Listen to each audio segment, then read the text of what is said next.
Talia, would you turn off that light for me, please, ma'am? Okay. Before we go ahead and get on with the focus activity, just a quick reminder of what's going to be happening this week. I'm in the building tomorrow, but I won't be in class for those IB CAS interviews. So I'm leaving your assignment over law of sines and cosines with the substitute. You'll have the entire class period tomorrow. I encourage you to work on them together. If you have any questions, definitely come on in and see me in the morning. Or if you know for sure you won't be here tomorrow, come see me. I'll go ahead and get you a copy. I did print those out, so you don't need to worry about pulling up your phone or laptop, at least not immediately. There is one thing I'll go ahead and tell you about the assignment. On number 13, there's a diagram that didn't come up so well, especially because I'm shrinking these to half a page to save paper, to save copies. So if you go to the website, current listing, 11.4 to 11.8. Okay, right down here at the bottom, law of sines and cosines, problem number 13. So there's a nice large color picture of it. You should be able to see it easily, answer the question. Okay, so that is available for you. So tomorrow you can use your phone, or if you want to pull out your laptop, whatever the case is. Okay. Now also, we finished talking about the ambiguous case yesterday, side-side angle. And if you're looking for some extra examples besides the assignment, I did go ahead and post those here. Okay, so these aren't required. These are just if you feel you want a little more practice, and the answer is there as well. Okay. So the homework is going to be due on Thursday. We'll talk about it and continue on with our next lesson. And then Friday, we'll finish out the week with a quiz over law of sines and cosines. Okay, any questions about what's going to be happening? Okay, remember, these happy minutes, you can always retake them. It's always a week after the fact. Like yesterday's, Mondays, you have until Monday morning, the 11th, to go ahead and take that. Today's, you'll have until next Tuesday, the 12th, by 8:05 if you want to go ahead and take that. All right. Well, let's get on with this focus activity. It says the angles of elevation to the top of a mountain are measured from two beacons, A and B at C. If the beacons are 1,473 meters apart, so 1,473 meters, how high is the mountain? All right, so I'm looking for the height, that segment TN. All right, well, we've seen problems like this before where we solved it using just right triangle trigonometry, one triangle inscribed inside of another. But now that we know about the law of sines and the law of cosines, well, we have a completely different strategy that we could use. Let me rewrite some of these values here. So this angle is 29.7 degrees. Now, I'm interested in starting with triangle ATB, that oblique triangle. Well, can anybody tell me what's the measure of angle ABT? What's that obtuse angle? How would I find it? What's the measure of a straight angle? 138. Okay, 138.8. There we go. A straight angle is always 180, and we already know that a portion of that's 41.2. So this is 138.8 degrees. So given those two, we can find measure of ATB. What would that be? 11.5. Okay. So 11.5 degrees. So what I did, and like I said, there's several different strategies. If you want to try one, please feel free. I used triangle ABT. I went ahead and found what I'm calling X first, segment BT. And then once I had that, I just used right triangle trig to go ahead and figure out what the height was. Okay. Let's use law of sines. Okay. The only pair I have in triangle ABT, well, I've got 11.5. So sine of 11.5 degrees is directly across from 1473. What would I set that equal to if I'm looking for X? Sine of 29.7 over X. There we go. So X is going to equal, what ratio would I have after I cross multiply and divide? 1473 sine 29.7 over sine 11.5 degrees. Okay, so let's see what that gives me. 1473, control divide, 1473 sine 29.7 over sine, it was 11.5, right? Okay, 11.5. Okay, so I'm getting that segment to be 3,660.62. Okay. 3,660.62 meters. Okay, well, now that I have that, well, I can just go ahead and use right triangle trig on triangle BTN. All right. H and the hypotenuse, okay, that would work with sine. So I could say sine 41.2 degrees equals the opposite H over the hypotenuse that we just found, 3660.62. And how would I solve this type of equation for the height?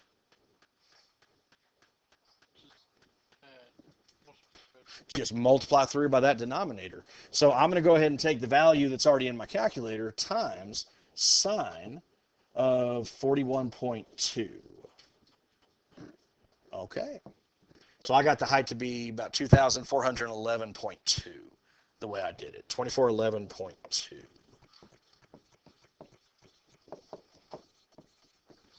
Okay. Did anybody solve it a different way? Did anybody go back to just the good old right triangle trig that we originally solved these problems with? No. How many people had that correct before we started? We're on the right track. Okay, a few hands. Okay, I'm seeing some hands now. All right. So we'll be turning these in probably in the next week or two. I don't know right now how many we'll have. We'll definitely have a minimum of 3. So put these someplace safe, and you'll get your second one on Thursday. I'll see if I can't get Mr. Yacht to go ahead and work that one with you. Probably even a few of the problems. Okay. So let's see here. We did our happy minutes. Let's go ahead and wrap up this lesson, law of sines and cosines. As I said earlier, we went ahead and finished up with the ambiguous case, side-side angle. There are those extra examples if you're looking for some extra practice, or if you need help, come on in and let me go ahead and help you with that. I don't have morning duty anymore, so tutorials are back 7:45 to 8:05. Okay, I want to go ahead and talk to you today about how to find the area of an oblique triangle. And we have a couple of different strategies based on what you're given. If it's a side-side-side situation or a side angle side. Now, if you have an oblique triangle where you know all 3 sides, well, you can use what's known as Heron's formula. Okay, so the area is going to equal the square root of S times S minus A times S minus B times S minus C, where A, B, and C are the side lengths of your triangle. Okay. Thanks, sir. And S is equal to 1/2 A plus B plus C. Well, what do we call it when we add up all the sides of a figure? That's the perimeter. Okay, so S is just half the perimeter. Okay, so it's a very straightforward formula. You just have to do a little bit of calculation. Let's try an example and see what you think. This one says find the area of triangle ABC to the nearest 10th. Okay, so I'm not going to worry about actually making sure we have the values of A, B, and C. I'm just going to go around the triangle. So let's find S first. So I need 1/2 the sum of the 3 sides. So 44 plus what do we got here? 47 plus 53. So that's half of what? 144. There we go. That's the perimeter of the triangle, and half of 144 is 72. Okay, so now I know S. All I have to do is just go ahead and start to plug in. Again, I'm not going to worry about the order. We know the area is equal to the square root. So you start with S, the 72, times. Now I'm just going to go ahead and start subtracting those values from half the perimeter. So let's start here. What's 72 minus 44? 28. Okay. So all I do is go around the triangle, and now I'm subtracting each of the 3 sides from that S I found. Yes, sir. But 44 is not the A length. Oh, no, like I said, I'm not worried about identifying those. I'm just going to go around the triangle. Yeah, because remember, the multiplication is commutative, so we don't have to worry about that. Okay. So I'm just going to go clockwise. So next I'm going to say 47. So what's 72 minus 47? That would be 25. And we'll finish up 72 minus 53. This one's in the high teens. 19. There we go. Okay. Now all we have to do is just calculate the square root of that product. And that's Heron's formula. Very straightforward. So Let's see what we got here. Document B out of here. Square root 72 times 28 times 25, and I believe we had a 19 in there. Okay, so how many square feet would this triangle be, the area? Okay, I got 978.6. Is that what you guys are getting? 978.6. That's it. 978.6 square feet. There we go. All right. That's all there is to it. I think I've got a proof of Huron's formula somewhere. I just need to find it. If I do, I'll go ahead and post that to the website as well. Would anybody be interested in seeing that? Okay. All right. Well, now we have another example. Okay. So find the area of triangle GHJ. If you have three sides of an oblique triangle, Huron's formula is the way to go. Okay. So who wants to come on up here and help me with this? Maybe we can get somebody who hasn't been up here. Hopefully. So many hands. Okay. So I know Natalia is offering, but I know Natalia comes up here a lot. While that's awesome, I know that there might be some folks out there who are like, I never get to go. You know, they just don't say anything. So how about this? I got the random number generator pulled up. Okay, this one went to 30. That'll fit everybody in here. Okay, so any other volunteers before I choose? Noe, you do want to do it? All right. Let's just see who Noe's coming up for. 18. All right, so that would have been Adrian. Okay. All right, so Noe, help me out with this one. Black or red, whichever you like.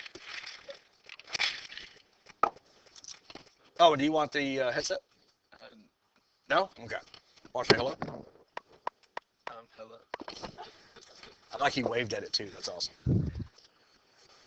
Okay, so 1/2, 19 plus 32 plus 21. Say so half the perimeter. Okay. Okay, so the perimeter turns out to be 72. Half of that is 36. So that's the value of S. Okay. So now we have 36 times. And now we need to find three values, the difference between S and the three side lengths. And like I said, it's commutative. You don't have to worry about order. So 36 minus, what are you going to look at first? Okay, so what's 36 minus 19? 17. 36 minus 32 is 4. And 36 minus 21 is 15. There we go. Now all we got to do is just calculate that. Has anybody already found the product of that radical? Okay, 191.6 is what I heard. Okay, and we're talking square feet. There you go. That's all there is to it. Good job. Thank you, sir. Okay, so that's Huron's formula. Anybody having a hard time? Anybody confused? Easy, right? Okay. Well, what if we have a different type of oblique triangle? We don't have the three sides, but we have a side angle side situation. Okay, so the angle is included between the two sides provided. So just like the law of cosines, you'll notice there's three versions of this because we have the three vertices, depending on what two sides and angle you're given. But the formula is always the same. It's 1/2 the product of the two sides times the sine of the included angle. Okay, so let's just try it. Find the area of triangle ABC to the nearest 10th. Okay, so I've got side lengths of 52 and 39. We don't know what side A is, but I do know that angle A is 25.89 degrees. Okay, well, it's just a formula, so it's just direct substitution. If I want to find the area, I'm going to take 1/2 the product of the two sides. So I'm going to multiply 52 times 39, and I'm going to multiply that by the sine of the included angle, 25.89. Did I make a mistake? Or what's that, Mark? Oh, yeah, okay, so we're good? Okay. All right, so now we just got to figure out what that product is. So come on over to the calculator. So 1/2 times the 52 times the 39, and then we'll times the sine. I believe it was 25.89. There we go. So what should I get when I push enter? There we go. So 442.8 square inches, I believe we're talking about here. Yes. So the area is about 442.8 square inches. And there we go. That's it. Anybody having a hard time with the area of an oblique triangle? Okay, so now we don't have to do any extra work to go ahead and find the height, the height times the base and all that good stuff. Has anybody ever seen either of these prior to this? Okay, well, cool. All right, well, that officially takes care of our lesson for the law of sines and cosines. We are done with that, but I have been talking about this. I want to go ahead and show you the proof for the law of cosines, how we obtain the rule that we use, so often this past week. All right. Now, normally when I say proof, I mean you're coming from geometry after geometry and then algebra 2, and then you're going to come here to me. So maybe for some of you, when I go ahead and say proof, you think of those old-fashioned T-charts where you have the given statement and you go line by line until you get to what you're wanting. Do you guys remember those in geometry? So essentially, we're going to go ahead and do the same thing, but we're just going to let the math do the talking. Okay, we're not going to be listing what we're doing. We're just using the rules themselves. The thing about a proof, you can't use the rule itself to prove a rule, but you can use other rules to prove what you want. So if I want to end up with the law of cosines, I can't use the law of cosines to come up with that. I've got to use something else. So let's say we have an oblique triangle with vertices A, B, and C. Okay, so I've got side A, I've got side B, and then this base right here is side C, and you'll see why I listed it that way in just a moment. Well, what I'm going to go ahead and do is drop an altitude from angle C to side C. So straight down, and altitude is always perpendicular to it. So I'm going to say that's the height. And let's say it makes contact at point D. So I have two right triangles. I've got triangle DCA and I've got triangle BCD. Okay, well, let's go ahead and say that the distance from D to A is X units. Okay, can anybody help me out? What would the distance from B to D be? That would be C minus X. If the whole base is C units and I know a portion of it is X, then the difference is going to be BD. Is everybody okay with me? Okay, so I'm going to start in triangle DCA. All right, so triangle DCA. Now, because it is a right triangle, we can go ahead and apply the Pythagorean theorem. So based on the side lengths and the hypotenuse I have, I can say that x squared plus h squared is equal to b squared. See, the Pythagorean theorem is a rule that has its own unique proof, or actually there's different variations of it, but I can use different rules to prove the rule that I'm trying to show. All right, so Pythagorean theorem is perfectly fine here. Now I'm going to put that over to the side for just a second. We're going to come back to him. Let's go to triangle BCD. Now in triangle BCD, I want to do the exact same thing. Okay, I have legs of C minus X and H with a hypotenuse of A. I want to go ahead and apply those to the Pythagorean theorem. So I'm going to say that A squared should equal what? C minus X squared. So that quantity squared. So C minus X quantity squared plus what? H squared. The sum of the squares of the legs equals the square of the hypotenuse. Just A squared plus B squared equals C squared. So now we're going to do a little bit of algebra. Okay, so can somebody expand C minus X for me? C squared. Okay, so let me write this down. So A squared equals, I heard C squared, minus 2CX plus X squared. And then we have plus H squared, right? Okay. So now what I'm going to go ahead and do to help me out here, I'm going to use a little bit of substitution, and Will already notices it. Remember, we said previously from the other right triangle, we knew that X squared plus H squared equals B squared, right? So I'm going to replace X squared plus H squared with B squared. So a squared. And I'm going to go ahead and just put it back at the front of the equation here, just so it looks more like what we want. So I have the b squared plus the c squared minus 2cx. Is everybody okay with what I did? Okay, I replaced x squared plus h squared with b squared according to the other right triangle.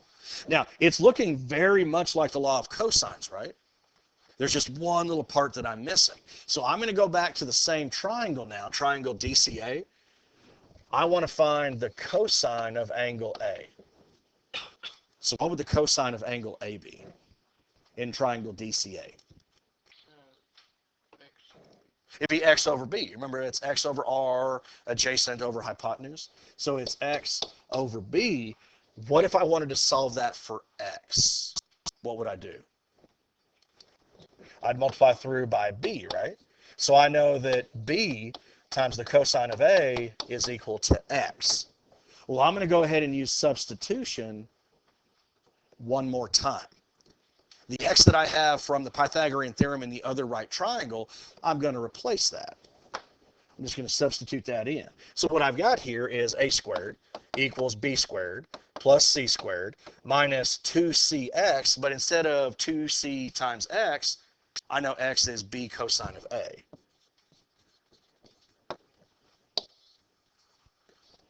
And there we go. There's a law of cosines.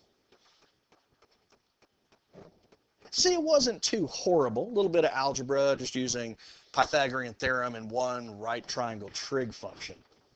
Okay. Now here's the thing. Normally at the end of a proof, people will go ahead and put, like myself, I like to put QED.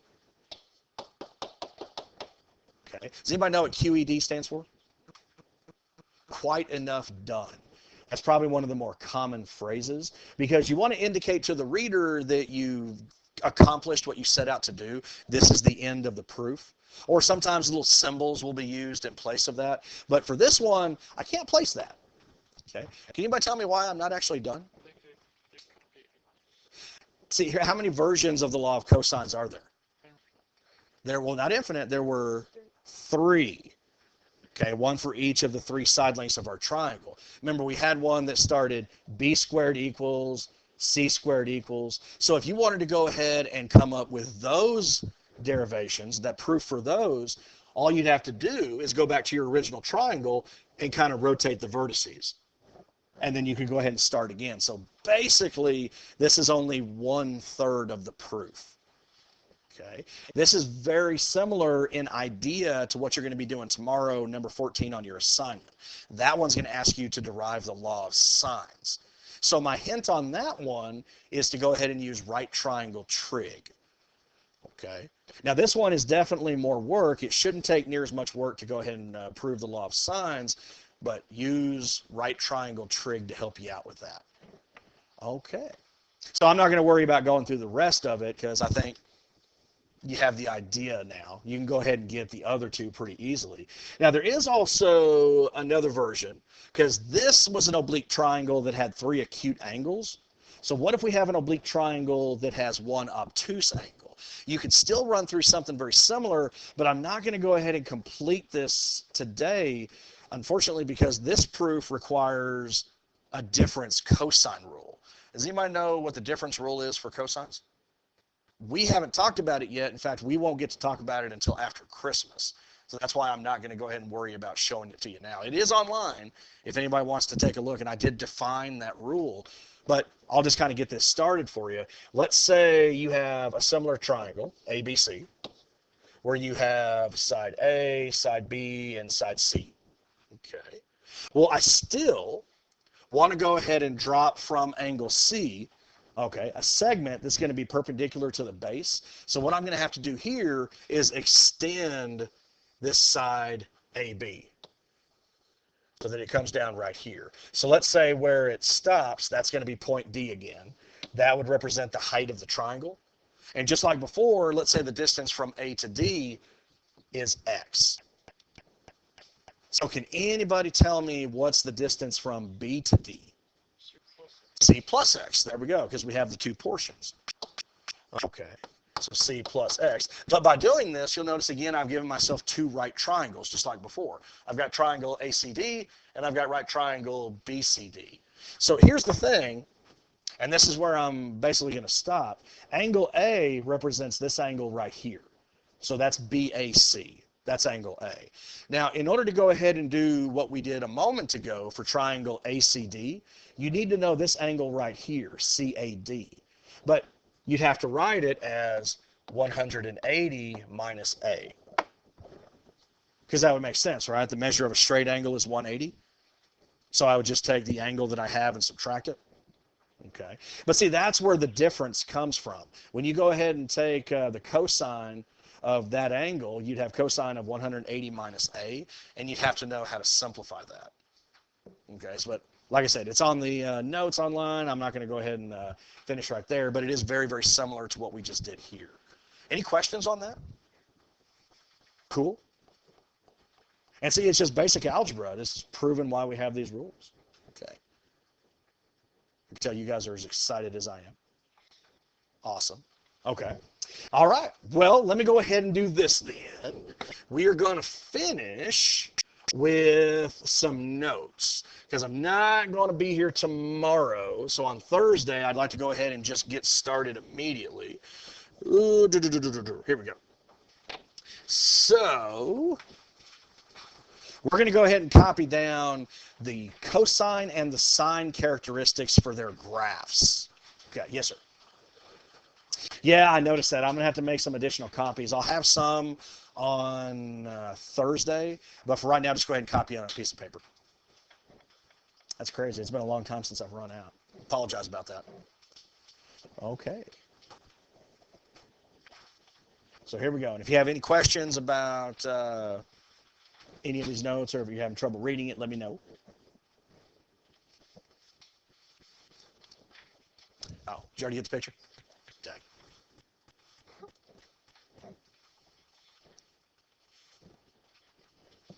And this is where we'll stop today. Once we have this copied, we'll copy the cosine characteristics. And then looks like we'll actually have a decent amount of time.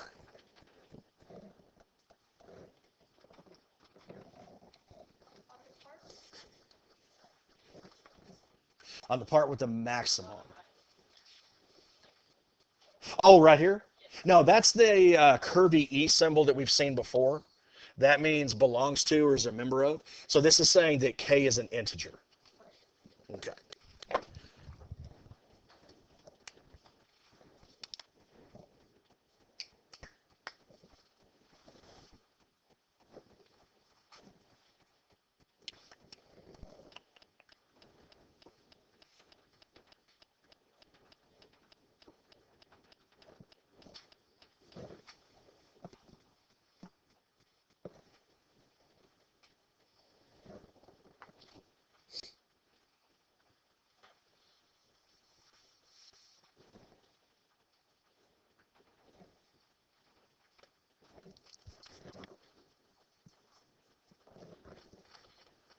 Okay, so remember the homework you get tomorrow is due Thursday. We'll talk about it and continue with this lesson here. And then Friday we'll have a quiz over law of sines and law of cosines. And Thursday and Friday we'll also have another round of happy minutes. In fact, we also have happy minutes through next week as well. So we'll have several grades for this 6 weeks.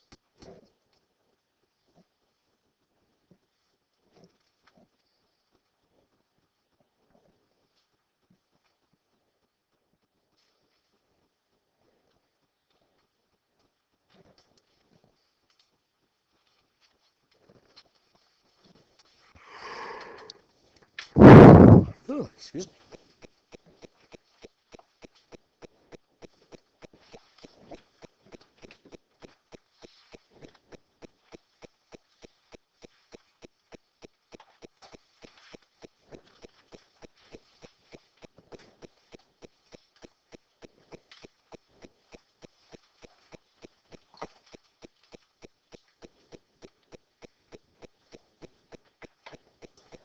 Okay, is everybody ready to move on to the next one? Remember, this is sine. We're also going to copy cosine.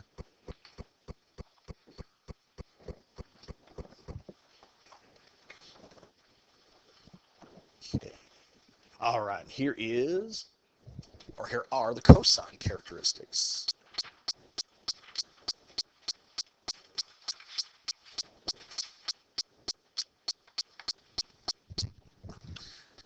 It was getting in there too late.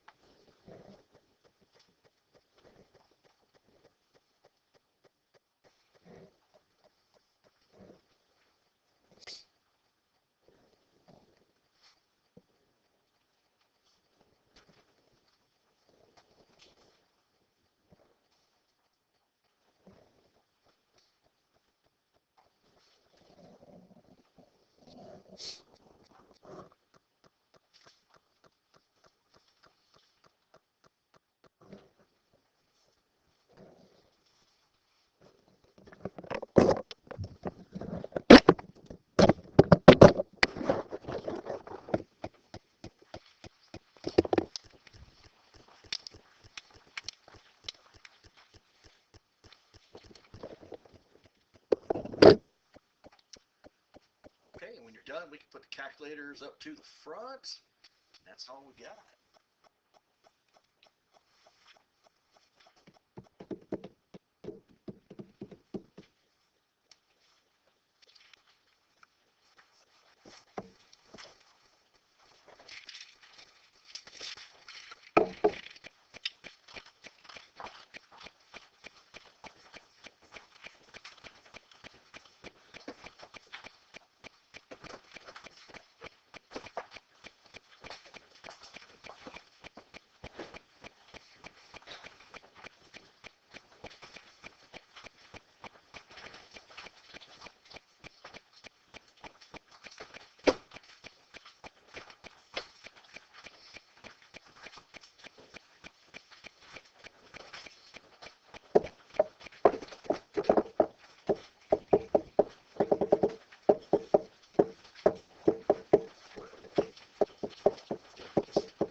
Is there anybody else who knows for sure they won't be here tomorrow?